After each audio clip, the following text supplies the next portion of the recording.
Estimados em Cristo Jesus, que seja o Espírito, esse Espírito vivo de poder, esse Espírito que nos chamou à fé, que seja também Ele que esteja em nosso coração conduzindo a nossa reflexão de Sua Santa Palavra. Amém.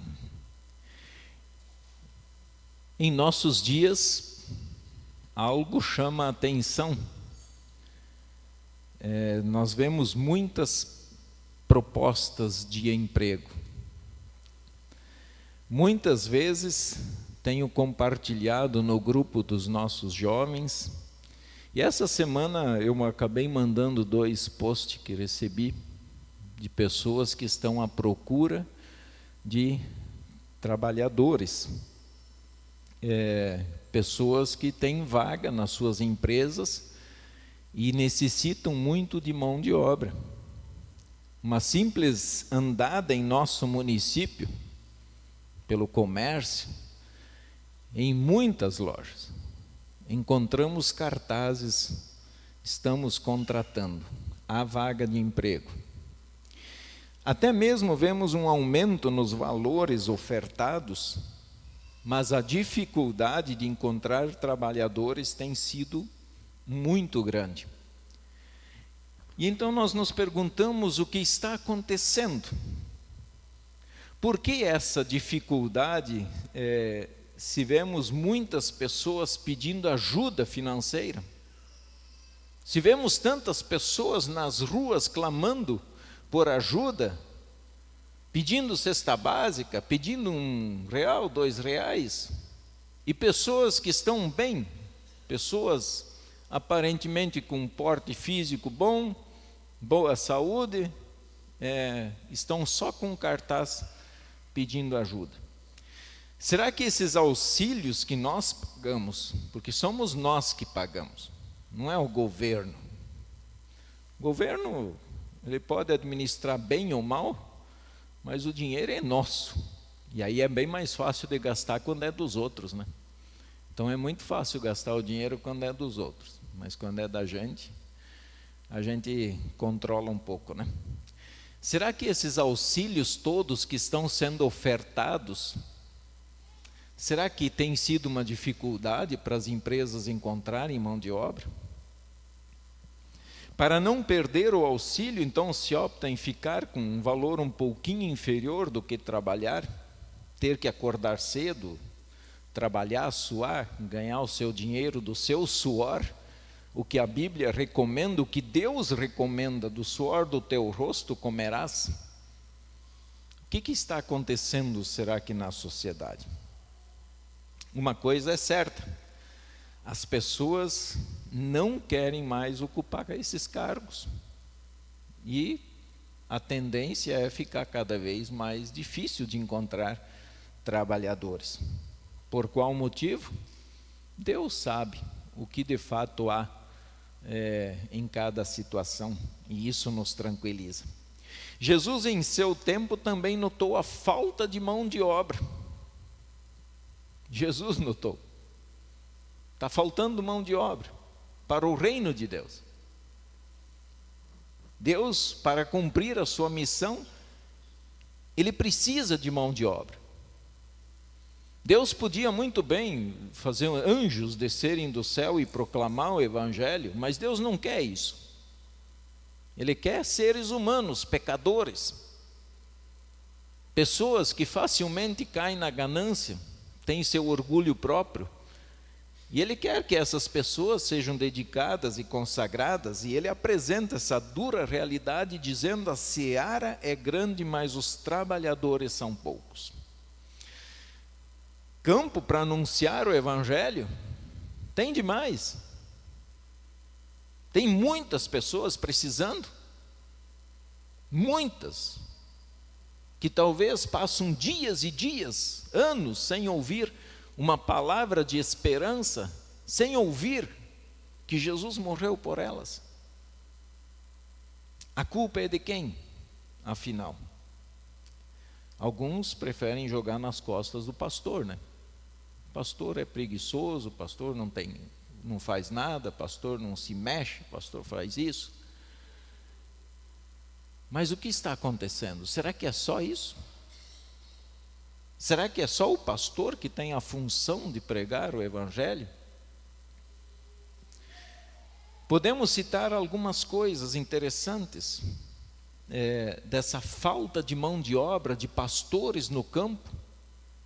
Lembro que há pouco tempo atrás, a cada final de ano, quando estávamos nos aproximando do fim do ano, tínhamos uma carência de em torno de 40 pastores só nas congregações, nas paróquias que hoje existem na igreja, na IELB. Então se forma 10, 15, 20, quer dizer, 20 já vão ficar sem. Fora que daí no decorrer do ano, pastor morre, pastor se aposenta, pastor se acidenta, pastor adoece, precisa deixar o campo de trabalho. E aí? Porque o sonho, talvez porque o sonho de um salário diferente e não o do ministério. Talvez os pais não dão muita força aos filhos para ir ao seminário, porque talvez não, o salário não é tão atraente assim. E também a incomodação é grande, porque são 24 horas dedicado ao ministério. Pastor tem folga, mas sempre tem um canal que comunica em caso de emergência e tudo se abandona. Será que é esse um cuidado? Uma preocupação? Ou talvez porque alguns jovens talvez não querem nem ir ao seminário, nem pensam na possibilidade, porque o pai tem um patrimônio, quando o pai morrer, ou ele se prepara, então ele vai assumir aquele patrimônio para cuidar, para administrar. Talvez por medo das dificuldades do ministério. Será que é isso? Eu lembro que até pouco tempo atrás, aqui na congregação Concórdia, entre os jovens rolava assim, se você fizer isso, nós vamos te mandar para o seminário. Como se ir para o seminário fosse um castigo. Então, o que afinal está acontecendo? Pelas dificuldades do nosso próprio país, e uma delas é apresentada pelo próprio Jesus, uma das dificuldades, ele disse assim: ide, eis que eu vos envio como cordeiros para um meio de lobos. Bom, eu já não vou esconder nada, né? Então, se algum aqui pensa em ir para o seminário, entrar no ministério, não pense que você vai ter vida mansa. Jesus está dizendo: eu vou te mandar para o meio de lobos. Então, se Jesus te chama, você vai. E nós podemos olhar ao nosso redor que esses lobos existem mesmo, né? Jesus não estava mentindo. O pior é que esses lobos existem. No entanto, nos últimos anos, nós temos percebido o quanto a pregação do Evangelho está preocupando as nossas autoridades. Isso é nítido. Está como a luz do sol.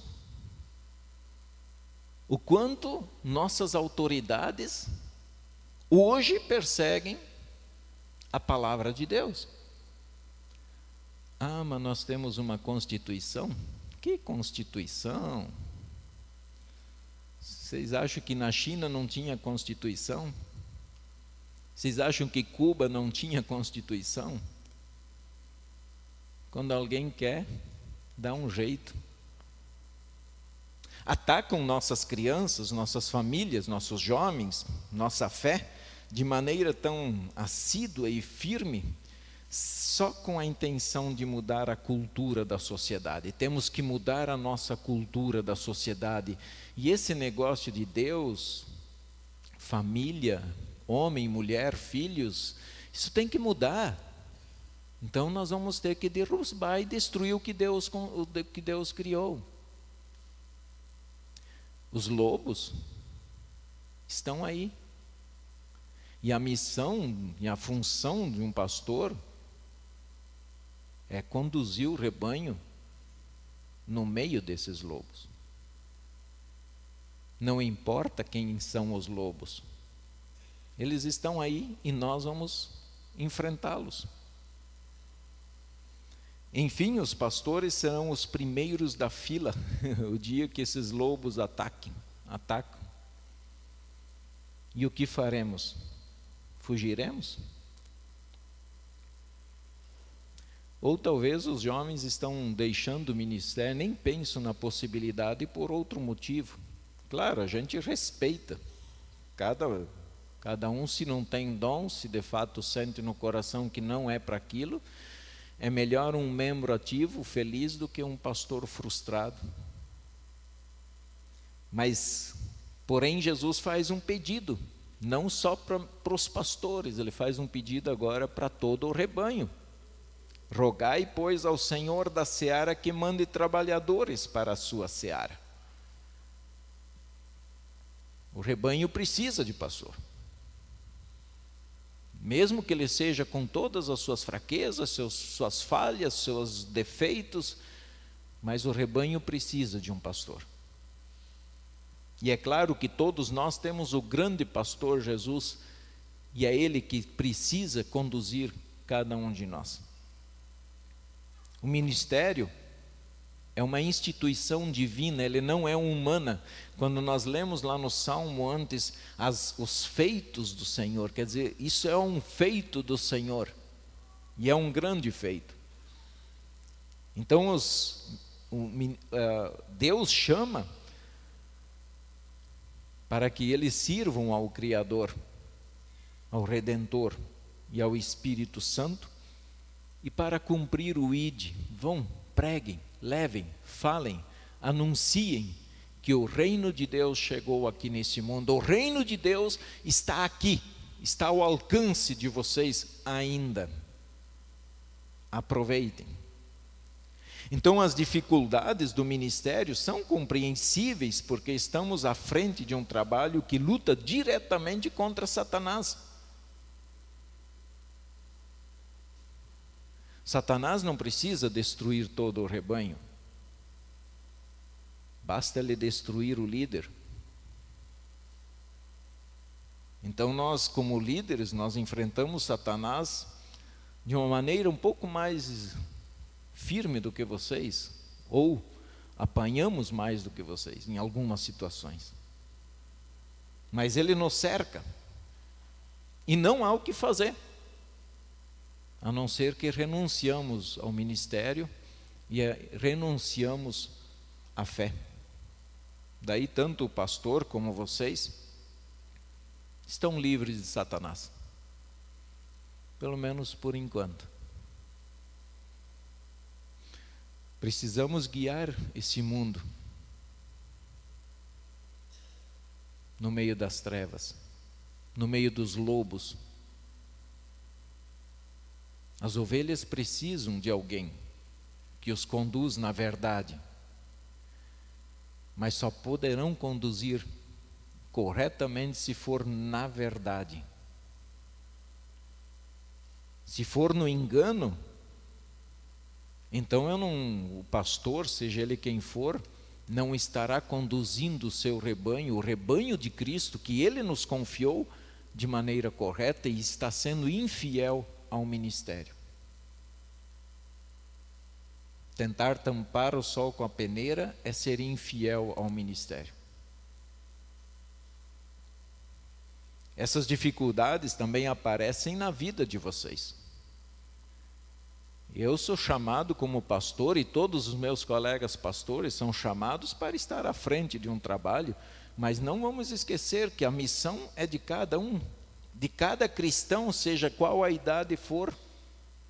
A missão de levar, de pregar o Evangelho, e vocês poderão enfrentar fortes lobos lá fora.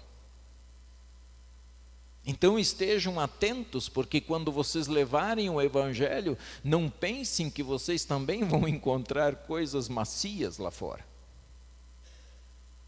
Nós vamos nos encontrar com lobos. Nós percebemos assim que há muita dificuldade, até mesmo entre nós.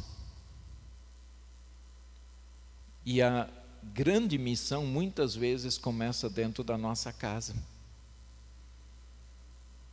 O cônjuge, o casal, um que não segue a Cristo, como a vida é pesada dentro de um lar. Quando um filho abandona a fé, ou o pai ou a mãe abandona a fé, como é triste isso.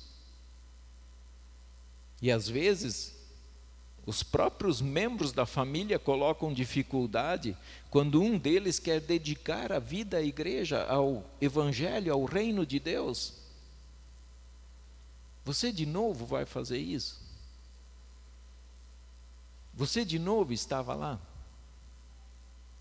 Em vez de incentivar. Não é melhor que o nosso cônjuge, o nosso filho esteja dedicando o tempo e a vida à pregação do evangelho do que esteja por aí, sabe, fazendo o quê? Não é melhor que esteja no caminho do Senhor do que dedicando a vida para outras finalidades? Talvez a questão é: estamos orando para que tenhamos pastores que irão conduzir o rebanho? Pense se na oração de vocês, lá na oração particular, vocês estão orando para que tenham pastores fiéis, que sempre conduzirão vocês pelo caminho correto, e ao mesmo tempo seu filho, seu neto, se esses pastores estarão à disposição.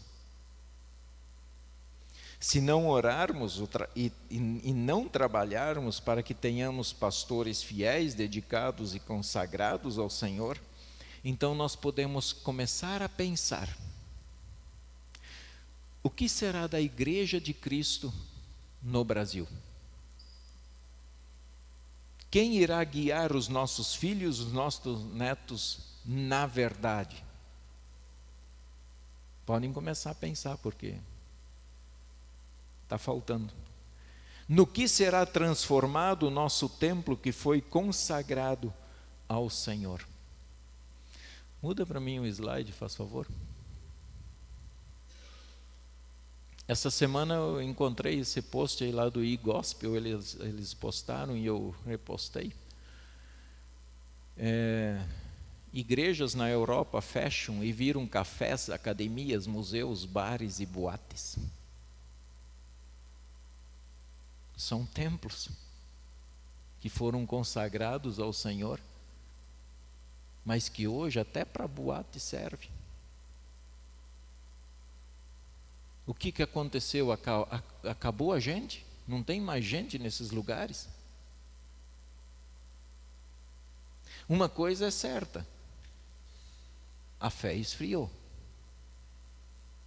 Esfriou a ponto de esvaziar os templos, de não se ver mais necessidade de ir ao templo, de estar com o povo de Deus, de ser consagrado ao Senhor, de dedicar a vida a Ele.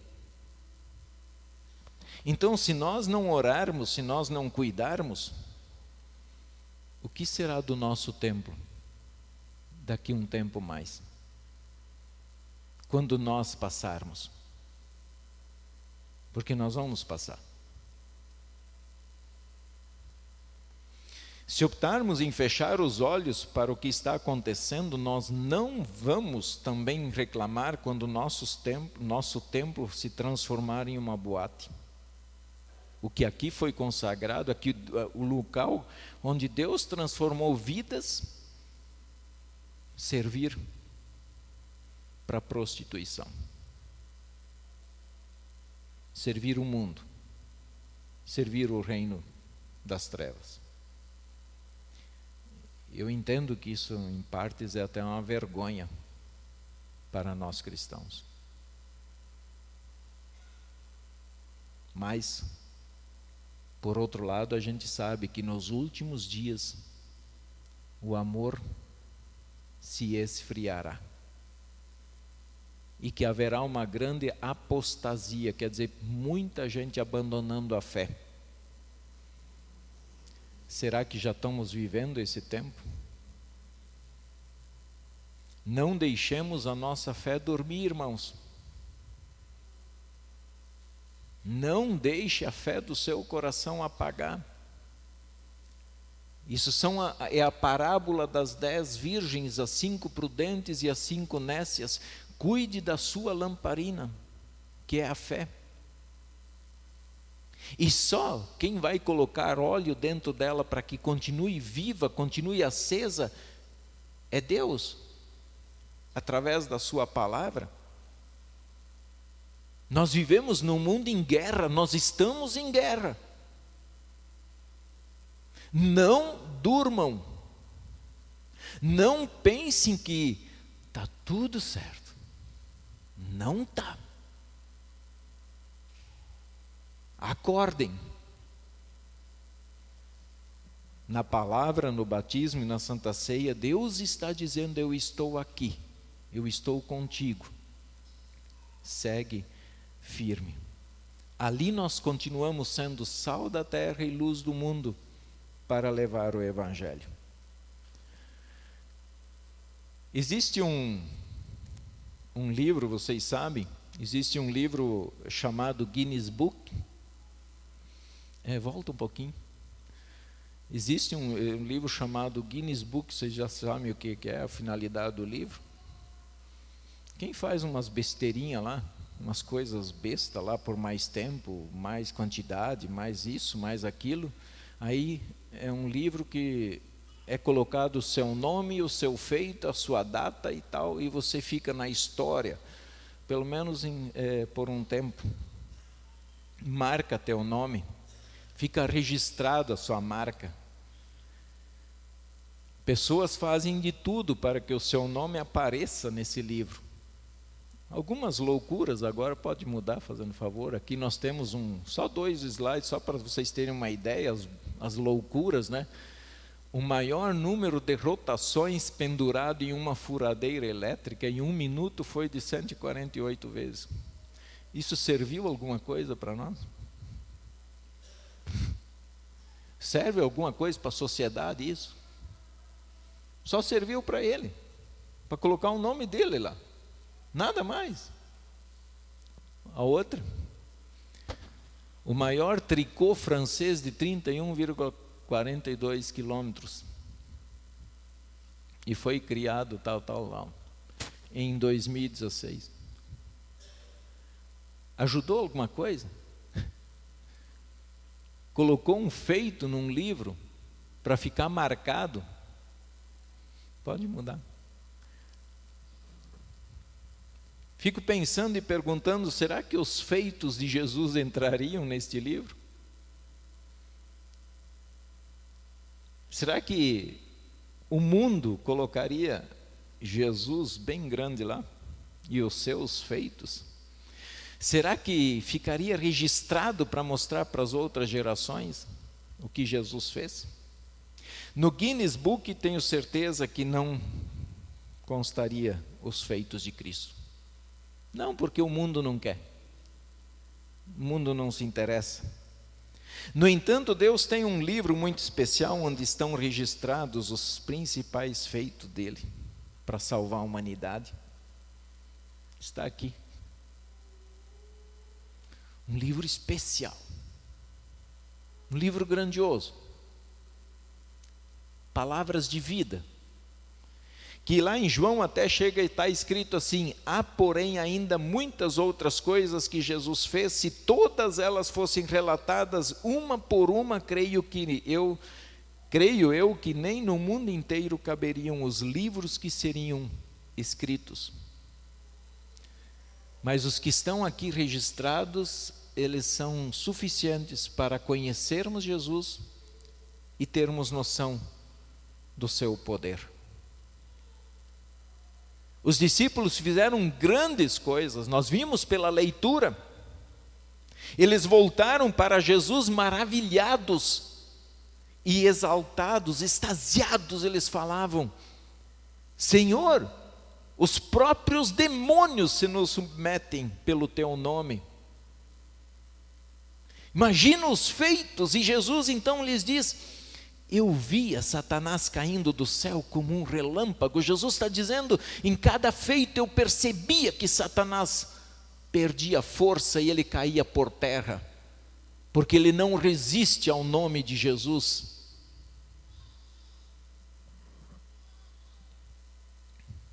Mas vejam como é interessante, em seu nome,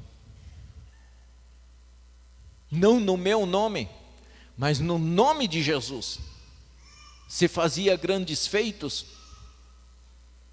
E essa afirmação de Jesus, que ele mostra que ele tem poder para dominar todas as coisas, até mesmo aquilo que a gente não enxerga, os demônios se submetem a ele. Mesmo diante de tão grandes feitos que estão registrados nesse Guinness Book do céu, Jesus diz, ele olha para aqueles discípulos e diz assim: não obstante, alegrai-vos, não porque os espíritos se vos submetem, e sim porque o vosso nome está arrolado ou escrito no livro da vida. Jesus está dizendo, o que vocês fizeram é pequenininho ainda, é pouco. Não se alegrem por isso. Existe um outro grande feito. Se alegrem se o teu nome está escrito no livro da vida. Esse é o real motivo de nós nos alegrarmos.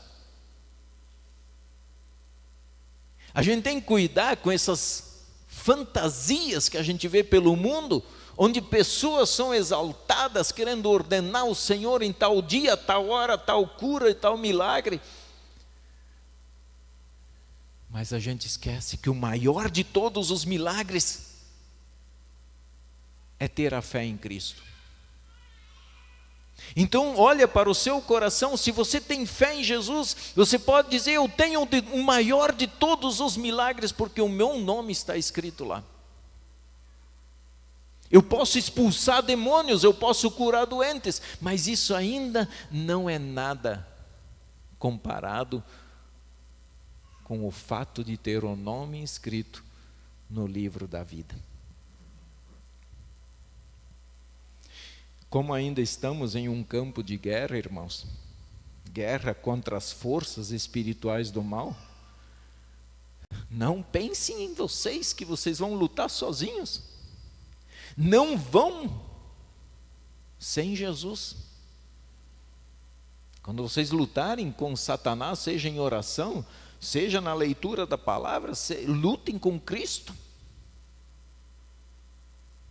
Porque só com Cristo e o nome de Cristo, Satanás, ele respeita o nome de Cristo, não o meu nome, mas o nome de Jesus.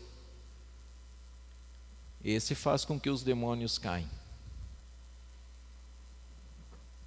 Somente estaremos firmes, irmãos, com a força que vem de Deus, como diz lá em Filipenses, tudo eu posso naquele que me fortalece. Então, irmão, se você está enfrentando uma luta especial agora, seja ela qual for,